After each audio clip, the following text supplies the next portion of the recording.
but the question was, what is the impact, or what is being done?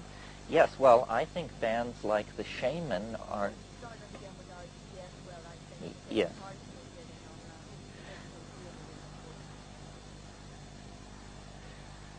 Bands like the Shaman are carrying the message into society that we now have an option, a possibility for change through the rave culture, through the building of community, through the music and the dissolution of boundaries, through the use of these psychedelics.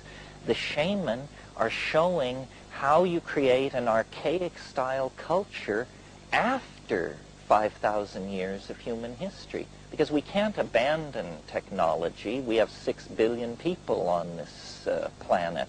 But the Shaman and the rave culture are showing us how we can take what was best in the society of 25,000 years ago and bring it into the center of our lives and live it again and create a community of caring, intelligent people who've got their heart connected to their head and their heart connected to their feet, so that through dance, feeling, philosophy, sexuality, art, we manifest the creativity that is going to be necessary for us to save ourselves. This is the key, you see. If the expansion of consciousness does not play a major role in the human future, what kind of future is it going to be? And I think the Shaman, the band, through their advocacy in a trickster manner of the use of E, have brought many, many people to just confront the question, do I want to alter my consciousness? Do I want to examine what I always thought was the bedrock of my mental world and see if perhaps it isn't actually only the first level of something much deeper, much more profound, that if we could all come into contact with these deeper levels through music, community, and boundary-dissolving psychedelics, we would find the lost source of human happiness. And this is what shamans generally have been about, restoring the lost source of human happiness by leading people away from the trivial and back toward the wisdom of the body and the community. And what about the people who lose along the way, the people who go off the rails, and those who die from lying addiction down a pipe down because they take it too much, or because they take it every week with some difficulty? What are we to do about the casualties we leave along the way, and how are we to respond to that? We must educate ourselves. We must explain to people and give people a new language for talking about substances and consciousness alteration. The word drugs has been so poisoned by the establishment that it means everything from aspirin to heroin to LSD. We need to educate ourselves and our children about what drugs really are and what they do. The current approach, which is to deny all drugs except the ones which support the major industries, has failed. And so we need to say, heroin does this, psilocybin does this, E does this. In the same way that we have finally, I hope, learned to educate our children about their sexual options and opportunities, we need to raise the quality of discussion in the area of drugs, educate people, and then we won't have casualties. We won't have ruined lives and low awareness lives.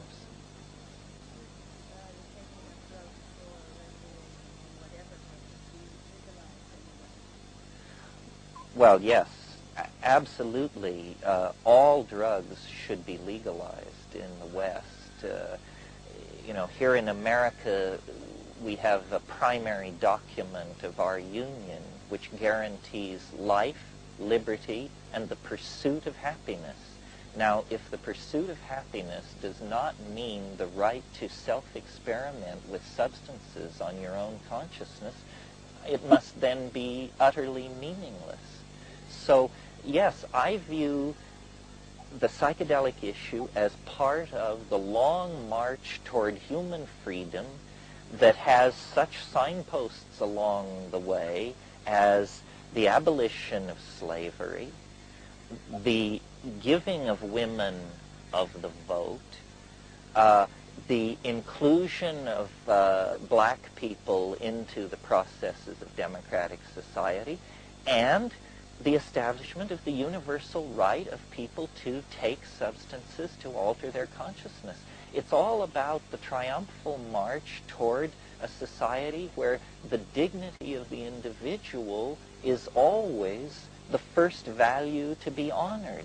We do not want to be ruled by the fears of Christian fundamentalism or the shallowness of scientism or the dreary spiritual emptiness of materialism.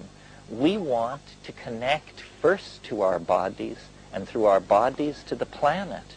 And this is what rave music, this is what hallucinogens, psychedelic plants, this is what the shaman are about.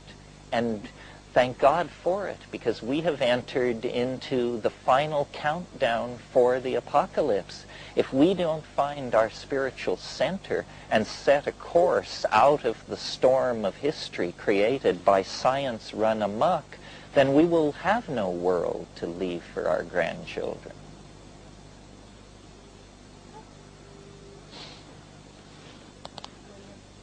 You going to feed me the question, or do you want me to? Okay. I would be very happy for you to start off and save my voice.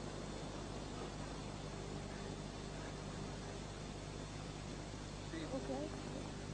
I think the advocacy of e-use in Ebenezer Good is a classic example of shamanic mercurial trickery.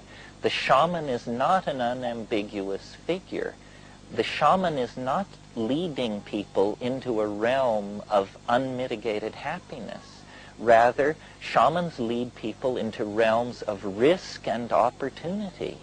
And that needs to be understood. They are tricksters, and the band has very brilliantly exemplified that. A trickster is someone who is doing you good in ways that you may never even suspect, but you cannot treat a shaman the way you treat a guru or a teacher, because a shaman uses humor, paradox, contradiction, special effects to lead you to confront the unexpected. So I think the shaman, the band, should certainly be complimented on the way they've handled their message and their persona.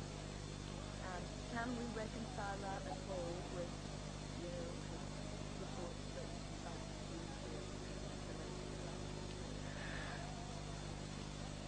Well, if I thought it was a killer drug, I wouldn't. If I thought ecstasy was a killer drug, I certainly wouldn't place the advocacy of it in the category of trickster.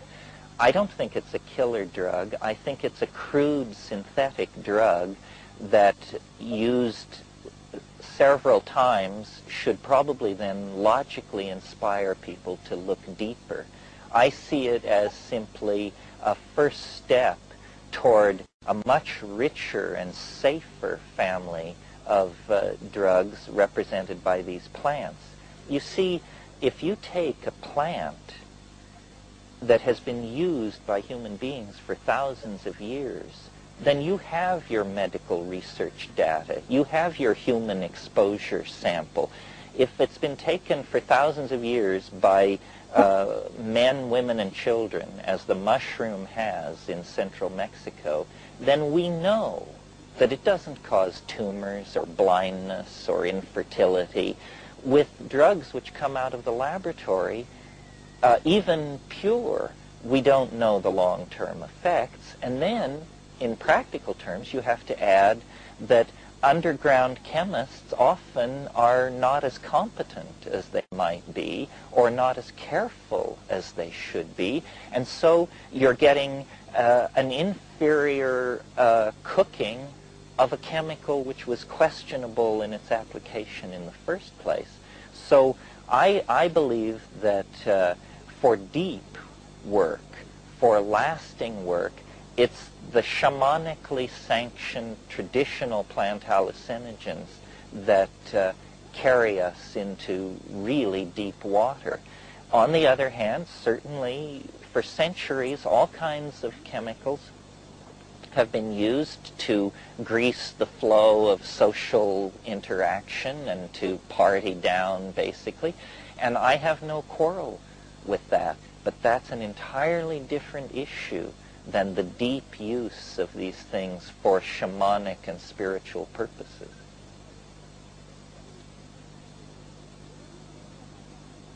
Okie doke? Good, good.